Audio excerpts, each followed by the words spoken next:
Bien, en esta ocasión vamos a tratar el tema del modelado bidimensional utilizando triángulos de deformación unitaria constante, CTS por sus siglas en inglés, y esto va en el sentido de nuestra materia de análisis de elemento finito. Para este video, la construcción del modelo de elemento finito bidimensional utilizando un triángulo de deformación unitaria constante. Y por último, vamos a tratar la representación isoparamétrica de las funciones de forma. El modelado bidimensional tiene que ver con la abstracción de la figura, de la forma de la que se trate físicamente y en el sentido de una condición geométrica, por ejemplo, la que aquí se muestra en esta imagen, es justamente una placa, es una placa, la cual tiene un espesor constante. Ese espesor constante nos permite entonces tener la tercera dimensión z, para el caso específico, tenerla en una forma tal que sea de un espesor uniforme. Con esto conseguimos y logramos limitar prácticamente a dos dimensiones el tratamiento de nuestro estudio. Y para ello entonces la idea es buscar entonces la solución del problema de los desplazamientos en puntos discretos, es decir, vamos a dividir la región que está planteándose en triángulos de lados rectos para poder entonces encontrar a través de estos triángulos y a través de sus uniones en forma de nodos, encontrar tanto los desplazamientos como los esfuerzos, de tal manera que a través de este método se puede resolver de forma aproximada estas condiciones de desplazamiento y de esfuerzo a través de una aproximación. En esta animación quiero mostrarles el efecto que tiene o la manera en que podemos conseguir una discretización. En primer lugar, vamos a esta región, definirla en puntos, una serie y un conjunto de puntos llamados nodos. A través de los nodos vamos a formalizar la triangulación. Esta triangulación, noten ustedes, se va dando en principio y obedeciendo a los nodos que hemos tomado como los puntos de partida para poder entonces llenar la región, pero no sin una condición en la cual no hay espacios llenos, sino que existen en las fronteras aquellos lugares que no se cubren, ya que los triángulos tienen lados rectos. Esto se puede resolver. Más adelante se podría tratar de utilizar triángulos con lados curvos, es decir, con condiciones en las cuales las funciones de forma sean de forma cuadrática, las que vamos a hablar también. Los desplazamientos, entonces, que es lo que estamos interesados en calcular, y sus componentes de tracción, así como los valores de fuerza de cuerpo distribuida, son funciones ahora de la posición X y Y, de tal manera que el vector de desplazamiento U está dado como U en negrita para hacer notar que esto se trata de un vector, el vector de desplazamientos U, que es igual a la coordenada en para X, U relativa, y V para Y relativa,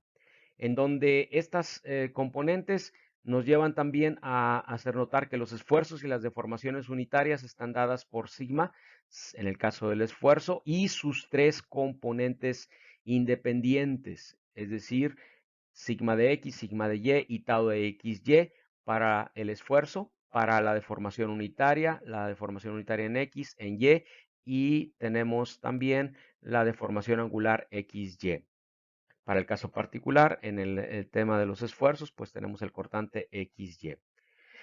Asimismo, el vector de tracción y el volumen del volumen elemental está dado por las fuerzas de cuerpo, en el cual estas fuerzas de cuerpo tienen sus componentes en X y en Y, las cargas de tracción, componentes en X y en Y, y por último tenemos que el diferencial de volumen va a ser igual a T, donde T es el espesor de la placa, que es constante, por el diferencial de área. En ese sentido, entonces, podemos también relacionar ahora a la deformación unitaria, la podemos relacionar en términos de los desplazamientos, en donde ahora las componentes de la deformación unitaria es igual en su primer componente a la derivada del desplazamiento u con respecto a x, segunda componente con respecto a y, pero del desplazamiento v, y en la tercer componente la suma de las dos derivadas, tanto de u como de v, con respecto a y x correspondientemente. El esfuerzo plano lo podemos relacionar entonces como sigma, que es igual a la matriz de material, en donde la cual en la matriz de material intervienen pues las condiciones de las características del material, módulo de elasticidad, módulo de Poisson. Hay una relación específica que ya se ha estudiado en los cursos de ingeniería de materiales, multiplicada por la deformación unitaria, que es justamente esta relación de la que tenemos aquí en la ecuación 4.6. Entonces, el problema bidimensional, vamos a resumir ahora cuáles son las características del triángulo de formación unitaria constante, en el cual, primero, tenemos que para las condiciones generales del conjunto de elementos finitos, pues ese conjunto de elementos finitos tiene desplazamientos globales. Para las coordenadas que tienen caracterizadas en dirección de X, hay una notación que es Q2J-1, y para las coordenadas en Y, Q2J. Es decir, ahora vamos a representar a través de un vector de coordenadas globales, Q1, Q2 hasta Qn, dependiendo del número de grados de libertad con las que cuente cada condición de discretización.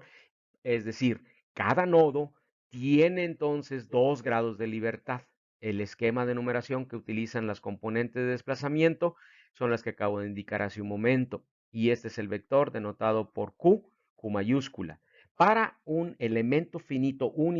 bidimensional, vamos a tener las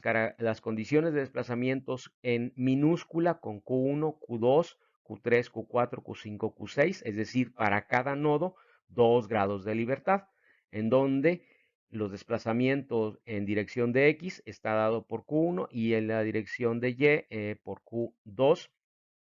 respondiendo a la misma notación que acabo de mencionar hace un momento. Para el arreglo, entonces vamos a emplear para este elemento finito bidimensional la notación de Q igual a Q1, Q2, Q3, Q4, Q5, Q6, puesto que es el desplazamiento que tiene en el nodo número 3. El método elemento finito utiliza los conceptos de funciones de forma para crear sistemáticamente las interpolaciones, es decir, la idea ahora es que nosotros podamos tener los desplazamientos dentro de cada elemento finito, tiene que ser representado en términos de los desplazamientos nodales, Q1, Q2, Q3, Q4, Q5, Q6. Y para ello entonces el método utiliza el concepto de funciones de forma para crear sistemáticamente estas interpolaciones. De tal manera que para el triángulo de formación unitaria constante las funciones de forma son lineales sobre el elemento. También se pueden elegir funciones de forma cuadrática y de orden superior, pero en principio nosotros vamos a resolver un problema con funciones de forma lineales. Las tres funciones de forma n1, n2 y n3 corresponden,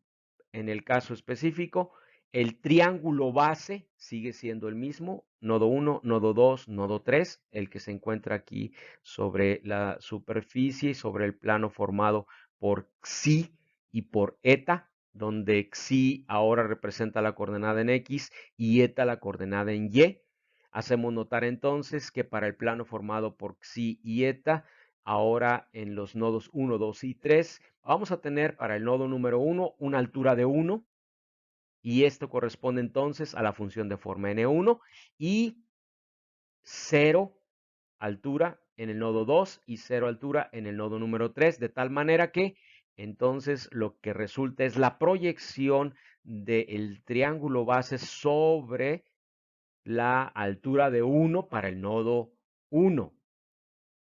función de forma n1. Para la función de forma n2, en el nodo 2, la altura 1, y entonces se proyecta un plano en donde la función de forma n2 en el nodo 1 es igual a 0 y n2 igual a 0 en el nodo 3. Es decir, observemos entonces cómo el comportamiento de esta proyección es como aquí se observa, y asimismo también para la proyección de la función de forma n3, donde en el nodo 3 altura de 1 y 0 en el 1 y en el 2. En ese sentido, entonces, las funciones de forma nos van a permitir interpolar cualquier valor dentro del elemento finito triangular. Entonces, en consecuencia, para toda función de forma n1, n2 y n3, la ecuación 4.11 indica que es igual a 1, es decir, cualquier proyección de cualquier punto dentro del elemento finito triangular proyecta alturas, las cuales representan justamente sobre las incidencias de los planos, y es así como podemos observar que N1 y N2 no son linealmente independientes, es decir, solamente dos de ellas, en donde N1 corresponde a xi, N2 igual a eta, y N3 en consecuencia es igual a 1 menos xi menos eta, donde xi y eta son las coordenadas intrínsecas o naturales. En el problema bidimensional, las coordenadas x y y son mapeadas en coordenadas de xi y de eta, es decir, x y y son las coordenadas dentro del elemento finito bidimensional. Estas funciones de forma se definen como funciones de xi y de eta, y los desplazamientos dentro del elemento se describen ahora utilizando las funciones de forma y los valores nodales del campo de desplazamiento desconocido. Como observamos, para u y para v, U igual a N1Q1 más N2Q3 más N3Q5. Observen ustedes que se emplean las funciones de forma para cada uno de las componentes. En el caso de Q1, Q3 y Q5 son los desplazamientos en dirección de X de los nodos de los vértices del triángulo. Y V tenemos Q2, Q4 y Q6 que corresponden a los desplazamientos en dirección de Y. Utilizando la ecuación 4.12, donde es igual, 1 es igual a n1 más n2 más n3, donde n1 es igual a xi, n2 igual a eta, y en consecuencia n3 igual a 1 menos xi menos eta, se sustituye ahora entonces de la ecuación 4.13 la función de forma n1, donde n1 es igual a xi, n2 igual a eta, y n3 igual a 1 menos xi menos eta, y ahora lo que hacemos es tomar los factores en común y resolvemos entonces para u, y queda como sigue: Q1 menos Q5 de xi más Q3 menos Q5 de eta más Q5. Lo mismo hacemos para v, en donde se hace la sustitución, donde n1 es igual a xi, n2 igual a eta y n3 1 menos xi menos eta, y agrupando términos en común, logramos entonces definir que v es igual a la diferencia de los desplazamientos Q2 menos Q6 por xi más Q4 menos Q6 por eta más Q6.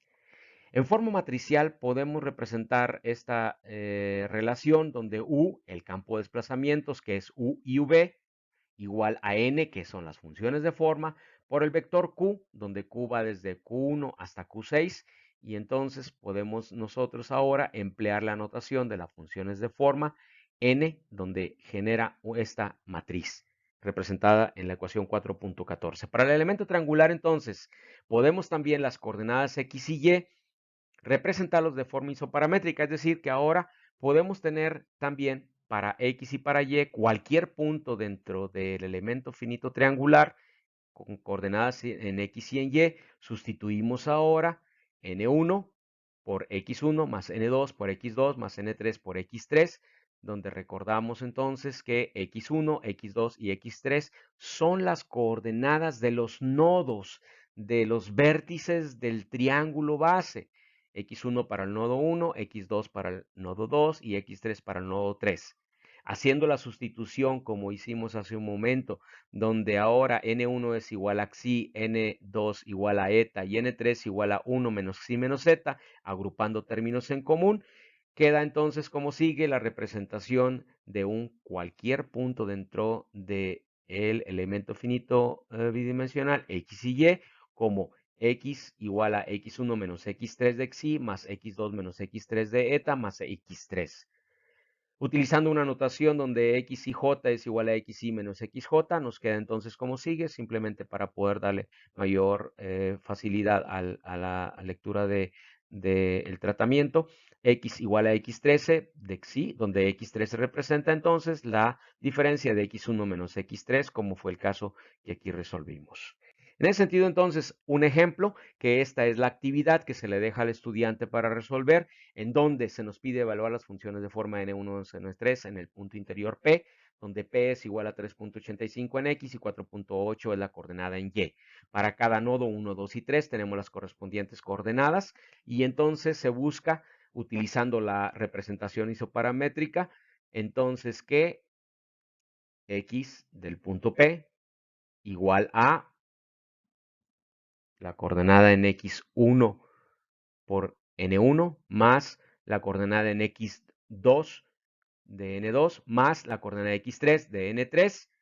y así para y en la misma forma nos queda como sigue. Ahora sustituyendo n1 por xi y n2 por eta y n3 por 1 menos xi menos eta, agrupando términos en común, nos queda entonces un arreglo de tal manera que podamos nosotros por medio de una función matricial o por medio de la generación de un conjunto de ecuaciones matriciales, obtener entonces los resultados de xi igual a 0.3, eta igual a 0.2 y en consecuencia n3 igual a 1 menos xi menos eta, que es 0.5.